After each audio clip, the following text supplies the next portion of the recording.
Hi, it's Miss Mary. I'm here to read you another book, Alexander and the Terrible, Horrible, No Good, Very Bad Day. I went to sleep with gum in my mouth, and now there's gum in my hair. And when I got out of bed this morning, I tripped on the skateboard, and by mistake, I dropped my sweater in the sink while the water was running, and I could tell it was going to be a terrible, horrible, no good, very bad day. At breakfast, Anthony found a Corvette Stingray car kit in his breakfast cereal box, and Nick found a junior undercover agent code ring in the breakfast cereal box. But in my breakfast cereal box, all I found was breakfast cereal.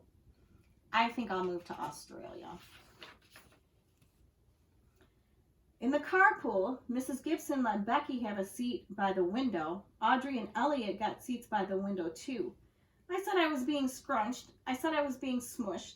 I said if I don't get a seat by the window, I am going to be car sick, but no one even answered. I could tell it was going to be a terrible, horrible, no good, very bad day. At school, Mrs. Dickens liked Paul's picture of the sailboat better than my picture of the invisible castle. At singing time, she said I sang too loud. At counting time, she said I left out 16. Who needs 16? I could tell it was going to be a terrible, horrible, no good, very bad day. I could tell because Paul said I wasn't his best friend anymore. He said that Philip Parker was his best friend and that Albert Moyle was his next best friend and that I was only his third best friend. I hope you sit on a tack, I said to Paul. I hope the next time you get a double-decker strawberry ice cream cone, the ice cream part falls off the cone part and lands in Australia. There were 2 cupcakes in Philip Parker's lunch bag, and Albert got a Hershey bar with almonds, and Paul's mother gave him a piece of jelly roll that had little coconut sprinkles on top. Guess whose mother forgot to put in a dessert?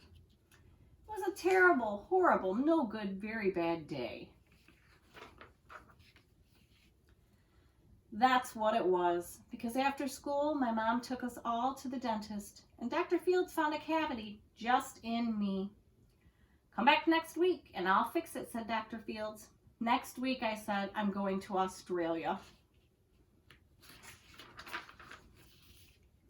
On the way downstairs, the elevator door closed on my foot, and while we were waiting for my mom to get to the car, Anthony made me fall where it was muddy, and when I started crying because of the mud, Nick said I was a crybaby.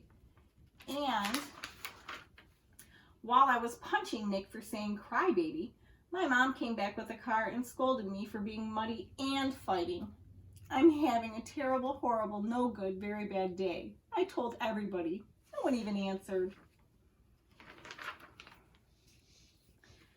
So then we went to the shoe store to buy some sneakers. Anthony chose white ones with blue stripes. Nick chose red ones with white stripes. I chose blue ones with red stripes. But then the shoe man said, we're all sold out. They made me buy plain old white ones, but they can't make me wear them. When we picked up my dad at the office, he said I couldn't play with his copying machine, but I forgot. He also said to watch out for the books on his desk, and I was careful as I could expect from my elbow. He also said, don't fool around with his phone, but I think I called Australia. My dad said, please don't pick him up anymore.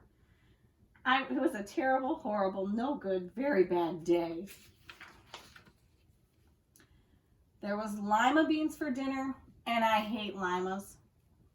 There was kissing on TV, and I hate kissing. My bath was too hot. I got soap in my eyes. My marble went down the drain. And I had to wear my railroad train pajamas.